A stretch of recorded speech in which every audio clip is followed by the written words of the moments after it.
Hello, everybody, and welcome to Air Tycoon Online 3. Everybody's favorite series, it seems like. I'm bringing you guys this because basically, I've had pretty good amount of free time recently, and I just thought people enjoy this series, and I wanted to do kind of a chill game where I don't have to spend so much time on it, and that's not usually the way I like to play Air Tycoon. I usually really like to make the biggest airline possible and all that kind of stuff. But I feel like this round I'm gonna see if, without making my airline too big, if that means I'm still gonna be able to create a really large and successful airline, in terms of profit. Normally, as you guys know, I make every single route under the entire sun, and it takes forever to play the game because I have to make hundreds and hundreds of routes every time. I gotta order aircraft every 30 minutes, no matter what. Um, and I was kind of just wondering, like, how much could I get done if instead of playing super seriously like that and trying to always maximize everything, if I just played it slow and then just see how far I could go based on that. Um, yeah, I haven't done it before. I rarely ever start at the true beginning of a world. This world I started about a year late because it was the only server available. So it's not ideal there. But I mean, given that I usually start as close to the 1970s as possible, and I still usually catch up with the top players, um, this little gap here between me and the top guys, it's not going to be a big deal. Um, One thing I'm doing is a lot of these early routes are going to be replaced later on by much larger aircraft. As soon as they get access to the 747, of course, you already know all of these 747s will be flying instead of my current aircrafts. Um, One thing I'm going to do is after this first day, I think I'm going to stop leasing aircraft all the way up until the 80s. Or until the 747 release, and that's not because I don't think leasing aircraft is a fantastic strategy. It's actually the complete opposite. Um, it's that leasing aircraft is such a good strategy that I want to save my aircraft leases for all 747s when it comes out. Another thing I'm doing is I'm doing heavy early investment. I don't think early game profits is that important. Um, Mostly because most of your money from the early game does not come from profits, but it just comes from the rewards. It comes from your rewards for opening a certain number of routes. That kind of thing is a pretty big source of money in this game. Um, so yeah, instead of doing my normal extremely heavy focus um, on early game profits and leasing and that kind of stuff, I'm just gonna take it easy and play the much easier and much more controlled strategy of simply looking around for good decent routes with owned aircraft. And of course, because you have to save up until you can afford an entire aircraft, the start is going to be much slower. That's already a given.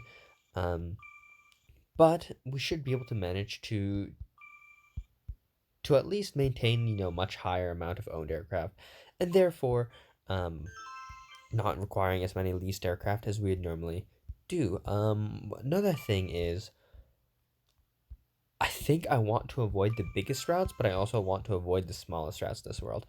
I mean, normally I would go as far as to almost every single city which can connect to London would be connected to London eventually. That's usually my goal when I play this game, but I don't really want to do that this world. Um, if I do something like that, once again, the world is going to get out of hand. It's going to get too big. There's going to be too many aircraft and too many, like, just too much everything to do, basically. And as much as that probably makes for good gameplay, it doesn't really make for good fun, for me at least. Mostly just the playtime becomes too high, and with the limited amount of slots and airplanes requests available, it's too annoying. If I had the VIP program available to me, and I can't realistically justify um, dropping, like, what is it? How much have I spent in all time, actually? Total purchase in this channel, zero. Total purchase, $15. Yeah, I mean, like, we're a long way off of um, VIP, but I feel like I have spent more in this game, so I don't know why it's not stacking. I guess it's something to do with accounts. Um, because if this was all time, this should probably be something more similar to $70. Because I've played a lot of channels where I've had to buy a few credits to get slots and stuff like that. But maybe I've been really conservative. I've just been buying fives and I've spent more in Air Tycoon Online too. I really can't remember at this point. But yeah, $400 in all time, that's a lot of money. Um, and yeah, I can't realistically justify doing that just for a YouTube series I do as a hobby. So, yeah, with that in mind, basically, we're just gonna go the really slow expansion route. We're gonna order as many new DC-8 11s as possible, and these are gonna be my go-to aircraft for the foreseeable future. Um, I think the Illusion 62M will be a decent thing in a few years. No, the Illusion 62M doesn't come out for a while even. So yeah, I'm just gonna be stuck on these. Maybe I'll use TU-114s, just as placeholders for longer routes because they do have the longest range and they're not too slow and they can reach destinations like Shanghai, Seoul. Can it reach Tokyo? Yeah, it can even reach Tokyo, with 9,700 kilometers of range, and it can fly those routes relatively profitably too. Like, um, I believe at that kind of range, the Tupolev will be still making around 3K. Of course, I can stop over it for even higher profits. Um, the main point of stopovering is making sure you hit a better breakpoint in terms of number of schedules per week for very long flights, right? The difference between 6 and 7 schedules can be 1 kilometer range. So you want to get as close to the breakpoint where you don't lose a schedule per week. Um, and that can cause your profits to be abnormally high for certain routes, which is a really good strategy. As you can see, I'm running out of like stopover points because the range of this plane is really really bad.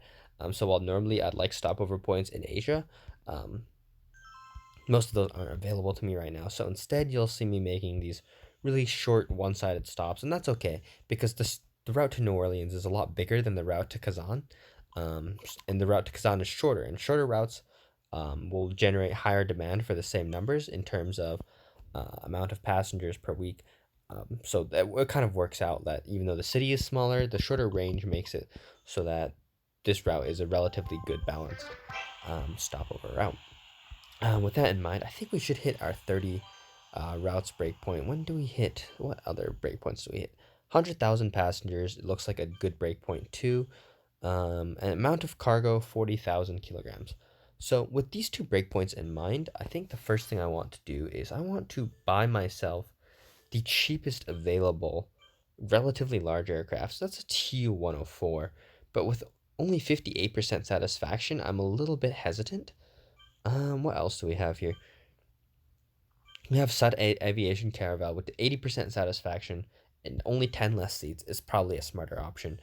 Um, and yeah, what we're going to do is we're just going to make this fly on the shortest route we have available, which is to Paris. And Paris, coincidentally, I want it to be my second hub eventually. Let's just make sure there's not too much competition on this route, so it's not. Oh, well. Um, yeah, that's not good. Because I want to make Paris my second hub, so it's kind of unfortunate that it's so competitive. What I'm gonna do instead then is I'll make a stopover route with a Tu-114, um, that goes to Los Angeles, and then ooh, that's not far enough, but I'll try and find a stopover route which will make it work so that I can do Paris to somewhere, and then Paris to somewhere which is exactly 9,700 kilometers away if I can find that. I'm sure it exists somewhere. That's a little bit too far. Manaus, nope. Rio de Janeiro. Like this would be close, but not quite far enough, and it's not like the right angle for a stopover route, unfortunately. Um, Another option I could do London to Paris and then Paris to X destination, which is 9,700 kilometers away, which might be easier to find.